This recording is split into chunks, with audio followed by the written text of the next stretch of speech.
이름에는 뜻이 있습니다. 그 이름은 다 우리가 이름을 지을 때 의미를 두고 짓게 되죠. 하나님도 이름에는 뜻이 있습니다. 하나님의 이름에 대해서 성경은 정말 여러 가지로 말합니다. 사실은 수십 가지로 말할 수가 있죠. 그런데 우리가 대표적으로 하나님의 이름의 뜻을 생각할 때 5가지, 우리가 잘 알고 있는 5가지 이름을 생각할 수 있습니다.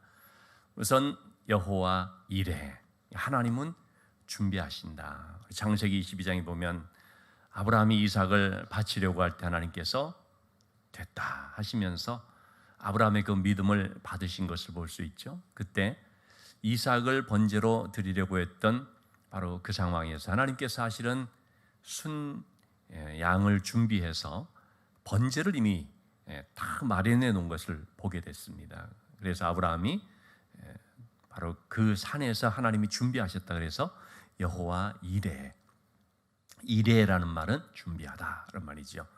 그 다음에 나오는 이름이 여호와 라파. 출애굽기 15장에 보면 물을 마셨는데 이 물이 마실 수 없는 그런 물이었습니다. 그래서 이 물 때문에 탈이 나고 병들고 그랬을 것 같아요. 하나님께서 모세를 통해서 나뭇가지 하나를 물에 던져 그 물이 이제 마실 수 있는 물로 바뀌어졌는데 물을 치료하셨다. 그래서 치료하신 하나님 여호와 라파, 하나님은 치료하신 하나님이시다.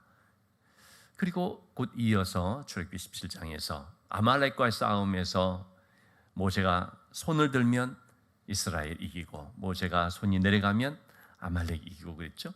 모세가 손을 들어서 끝까지 손이 내려가지 않고 그래서 이스라엘 승리하게 됐을 때 그때 하나님의 이름을 가리켜서 여호와 니시라는 말은 나팔, 깃발, 깃발이라는 말은 이제 승리를 뜻하는 거죠. 그래서 여호와 니시 그러면 승리를 주시는 하나님이라는 말이 되겠습니다.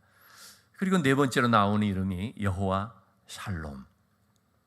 사사기 6장에서 기드온이 하나님의 사자를 만나면서 하나님 앞에 이렇게 단을 쌓아서 하나님 앞에 이제 음식을 갖다 놓고 이렇게 드리는 것인데 그때 불이 나와서 그것이 다 살라지죠. 하나님이 받으셨다는 걸 볼 수 있죠. 그 하나님과의 만남을 통해서 기드온이 너무나 두려웠죠. 그때 하나님께서 기드온에게 여호와 샬롬이라고 하는 이름을 주십니다. 하나님은 평강의 하나님이시다.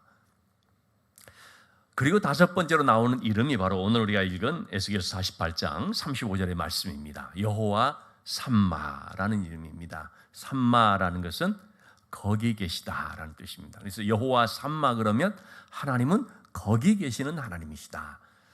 여러분 이 5가지 이름을 좀 정리해 보면 어떻습니까? 하나님은 준비하시는 하나님이시고 하나님은 치료하시는 하나님이시고 하나님은 승리를 주시는 하나님이시고 하나님은 평강 주시는 하나님, 평화의 하나님이시고 또한 하나님은 거기 계신 하나님. 자, 그런데 여기서 이 거기 계시는 하나님이라고 할 때 거기라는 것이 뭘 말하는 것이겠습니까? 오늘 우리가 읽은 이 말씀, 우리가 30절 말씀, 30절 한번 띄워보실까요? 30절을 보면 그 성읍의 출입구는 이라고 말하고 있습니다. 이 성읍은 바로 예루살렘을 말합니다. 하나님은 어디 계신가? 바로 예루살렘에 계신 것을 말하고 있는데요. 이 성읍은 동서남북으로 문이 이렇게 나 있습니다. 근데 각각 방향마다 3개씩의 문이 있습니다. 북쪽에 3개, 동쪽에 3개, 남쪽에 3개, 서쪽에 3개. 그러니까 각각 3개의 그 문들의 이름이 써졌는데 이스라엘 12지파의 이름이 써진 것이죠. 그래서 북쪽의 문에는 르우벤, 유다, 또 레위 이렇게 이름이 쓰여지는 그런 것처럼 이제 남쪽도 또 동쪽도 서쪽도 12개 문이니까 12지파 이름이 딱 쓰여진 것입니다. 그 문을 통해서 들어가게 된다는 것이죠. 여러분 이 12지파라는 것은 뭘 뜻합니까? 그것은 바로 구약의 성도들을 뜻하는 거죠. 신약에 있어서 12사도, 12제자는 신약의 성도, 즉 구약의 교회와 신약의 교회를 뜻한다고 할 수 있습니다. 지금 에스겔은 바벨론 포로 생활 가운데 있습니다. 에스겔서 1장 1절 말씀, 우리가 지금 에스겔서의 말씀을 좀 몇 군데 보고 있는데요. 에스겔서 1장 1절 보면 에스겔이 지금 포로로 잡혀와서 그발 강가라는 곳에서 하나님의 환상을 보게 됩니다.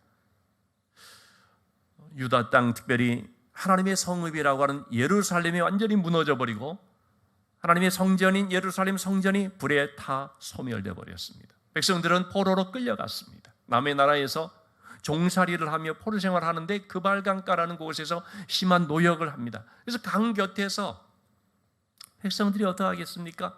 그리운 고국 땅을 바라보면서 하염없이 눈물 흘리기도 하지만 너무나 서러움에 잠기면서 탄식하고, 이 그발 강가라는 곳은 그야말로 슬픔의 자리라고 할 수 있으며, 또는 하나님께서 우리 민족을 버리셨나, 하나님께서 우리를 떠나셨나, 그 깊은 마음의 상실감이 있을 수가 있거든요. 예루살렘이라고 하는 하나님의 그 도성을 떠나와서 그때 그 성에서는 하나님께서 함께 해주시는데 과연 여기서도 하나님이 함께 하실까라는 그런 마음들이 있었을 거예요. 이 먼 나라로 우리가 이렇게 와서 여기에서 이 포로 생활하고 있는데 과연 하나님이 우리 가운데 함께 하시는가, 그런 생각들을 할 시점에 하나님께서는 에스겔을 통하여 환상을 보여주셨는데 하나님이 지금 여기에 같이 계시다. 이 포로 생활 가운데, 심한 노역 가운데, 고통에 신음하는 자리에 있지만 그런데 하나님이 여기에 함께 계시다. 그래서 하늘의 문이 열리고요, 하나님의 임재를 경험하고요, 그러면서 하나님께서 주시는 새로운 소망에 대한 말씀을 보게 됩니다. 특별히 에스겔에게 보여주신 환상들, 우리 지난 시간에 몇 가지를 살펴봤지 않습니까? 그런 환상들을 통해서 하나님께서 그들을 다시 회복시켜 주시는 말씀을 하시죠. 그 땅으로 돌아가고 예루살렘 성을 회복하고 예루살렘 성전을 회복하고 하나님의 백성들을 회복하심에 대한 말씀을 해주시는 것입니다. 자, 그러한 이 말씀 속에서 에스겔서 맨 마지막 9절 35절이 바로 여호와 삼마, 거기 계시는 하나님이라는 말씀을 해주고 있습니다. 자, 그러면 이 거기라는 것이 예루살렘 성읍을 말하는 것인데, 근데 이 예루살렘 성읍이라는 것은 지금 이스라엘 예루살렘 있거든요. 지형적으로, 지리적으로, 육신적으로 있는 그 예루살렘 성을 말하는 것일까요? 여러분 보시면 Back to the 예루살렘이라고 하는 그런 얘기를 들은 분들도 있을 겁니다. 그런 운동들도 있습니다. 근데 여러분, 이러한 것들에 대해서 우리가 성경적으로, 신학적으로 잘 살펴볼 필요가 있습니다. 그래서 뭐든지 무분별하게 따르고 그냥 무조건 받아들이고 그렇게 되면 안 돼요. 살펴볼 수 있어야 됩니다. Back to the 예루살렘이라고 하는 그런 운동은 건전한 단체가 아닙니다. 건전한 운동이 아니고 신학적으로, 신앙적으로도 맞지도 않습니다. 지금의 이스라엘의 예루살렘으로 가서 그걸 회복시키면은 뭐 하나님 나라가 앞당겨지고 또 주님이 오시고, 자꾸 이런 식으로 이제 마치 선동을 하듯이 세뇌를 시키듯이 미혹하는 것들이 참 많이 있거든요. 그 근원에는 세대주의라고 하는 이단에 의해서 이런 것들이 많이 이제 퍼지게 된 것인데요. 일부 선교단체에서 이제 그런 것들을 무분별하게 받아들여서, 그래서 과거 우리 교회에 나오던 한 분도 교직에 있었는데 그 휴직하고 그냥 예루살렘으로 간다는 거예요. 가서 뭐 했냐 했더니 그냥 가가지고 뭐 땅 밟기 하고 뭐하고 그냥 돌아오는 거죠. 아무 의미 없이. 여러분, 그런 지금 이스라엘의 예루살렘이 회복된다고 해서 뭐 하나님의 나라가 회복돼, 그런 거 아닙니다. 지금 여러분 예루살렘 가보십시오. 그 이스라엘 사람들이 예수 믿습니까? 거의 안 믿습니다. 가장 예수 믿는 사람들을 핍박하는 세 부류가 있거든요. 첫째 공산권, 두 번째 이슬람권, 세 번째 유대인. 유대인들이요, 참 진짜 그렇게 강팍해요, 여러분. 그러니까 여러분이 예루살렘 그러면, 저도 성경에 나오는 이스라엘 예루살렘이기 때문에 뭐 호감을 갖죠. 그렇지만 여러분, 그들의 신앙의 상태를 우리가 잘 봐야 됩니다. 그들은 2000년 전이나 지금이나 예수님을 핍박하고 예수 믿는 사람들을 핍박하는데 아주 뭐 그냥 앞장서는 사람들입니다. 그러니까 지금 우리가 보는 이스라엘의 어떤 회복, 예루살렘 회복이라는 것은요, 육신적으로 보면 안 됩니다. 성경에서 말하고 있는 것은 영적 예루살렘입니다. 영적 예루살렘은 뭘 뜻할까요? 교회를 뜻하는 것이고요, 궁극적으로는 하나님의 나라를 뜻합니다. 요한계시록 22장에 나오는 21장 22장에 나오는 새 예루살렘, 새 하늘과 새 땅의 도성, 바로 하나님의 나라의 궁극적인 모습을 말하는 것이 예루살렘입니다. 그래서 우리가 예루살렘에 가면은 거기 하나님이 계시고 예루살렘 시민으로 살아야지 하나님의 백성이 되고, 전혀 그런 게 아니라는 것입니다. 교회 안에 있는 성도들이 예루살렘에 사는 사람들이고요, 바로 그 사람들에게 하나님께서 함께 해주신다는 것입니다. 그래서 하나님은 거기 계신 하나님이라고 성경에서 말하고 있지만, 그것은 곧 하나님께서는 어느 곳에든지 하나님을 예배하며 하나님 말씀에 순종하며 하나님의 말씀을 마음에 담고 사는 자에게 바로 거기에 하나님이 함께 하신다, 그 말씀으로 우리가 이해를 해야 됩니다. 그래서 우리가 과연 하나님의 자녀로서 어느 곳에 가 있든지요, 그곳이 예루살렘이든 그곳이 바벨론 땅이든 그것이 어떤 곳이든지 간에 하나님은 거기에 함께 해주십니다. 그 사람과 함께 해주십니다. 우리 시편 139편 7에서 10절의 말씀을 보시면 다윗의 고백이기도 하죠. 내가 주의 영을 떠나서 어디로 가리까 하면서요, 내가 하늘에 올라갈지라도 하나님이 거기 계시고, 여호와 삼마입니다. 거기 계신 하나님. 내가 수월에 내 자리를 펼지라도 가장 밑바닥의 자리, 그야말로 여러분 지하가 아니고 지하를 파서 뚫고 들어가는 그런 자리에 처한다 할지라도 하나님이 거기 계시고, 내가 새벽 날개를 치며 저 바다 끝에 가서 거주한다 할지라도 거기서도 주의 손이 나를 인도하시고 나를 붙잡아 주시고 안위하시는 거죠. 그가 하나님의 자녀라면, 그가 하나님을 섬기는 예배자라면 하나님께서는요, 그가 어느 곳에 있든지 바로 거기에 계시는 것입니다. 요나가요, 하나님의 선지자지 않습니까? 불순종해서 하나님의 낯을 피하여 도망가려고 했죠. 근데 요나가 그래서요, 다시스로 가는 배를 탔습니다. 그 배를 탔는데 배 밑층으로 내려갔습니다. 그런데도 하나님은 거기 계시는 거예요. 그래서 사람들로 하여금 요나를 발견하게 했습니다. 요나가 결국은 바다로 빠지게 됩니다. 하나님께서는 바로 바다 끝에도 함께 하시는 거죠. 거기서 함께 하시는 거예요. 그래서 요나를 건져내 주시는데 물고기가, 큰 물고기가 와서 요나를 삼키게 하죠. 요나가 물고기 뱃속으로 들어갔습니다. 그런데도 하나님 또 거기 계시는 거죠. 그래서 그 물고기 뱃속에서 요나가 하나님을 바라보며 기도하고 회개하고 회복하게 되죠. 그러자 요나가 물고기가 그를 토해내서 사명의 땅으로 가죠. 요나가 니누에라는 곳으로 갔거든요. 그 죄악의 도성, 그들의 그 죄악으로, 악함으로 인하여서 심판받을 수밖에 없는 그런 아주 소돔과 고모라성과 같은 죄가 들끓는 곳이잖아요. 그런데 보니까 요나가 거기서 발견한 게 뭡니까? 하나님이 거기 계신 거예요. 이 니느웨 사람들이 회개하는데요, 하나님께서 그들에게 은혜를 베풀어 주시고 심판을 내리기로 했던 것을 그냥 이제는 하지 않으시고, 그 모습을 요나가 보면서 하나님, 이 사람들이 심판받아야 되는데 왜 용서해 줍니까? 라고 불평은 하지만, 여러분, 하나님은요, 그 니느웨 땅에도 계시는 거예요. 지금도 북한에 참 그 귀한 교회들이 다 무너진 땅이지 않습니까? 그렇지만 그 북한 땅에도 지하에서 혹은 몰래 예배드리는 성도들이 있다고 하지 않습니까? 하나님은 거기 계시는 거예요. 여러분, 그 지하에 있는 북한의 성도들이 얼마나 눈물로 기도하겠습니까? 얼마나 그 아픔 가운데서 고통스럽게 기도하겠습니까? 지난주에 우리가 살펴본 것들은 조수아 원장, 그 정치범, 악명 높은 정치범 수용소에서 고문을 당하는 감옥의 그 자리에서도 어떻게 했습니까? 하나님이 거기 계셨잖아요. 도와주시고 힘을 주시고 기도하는데 막 그냥 기도가 터지게 하시고.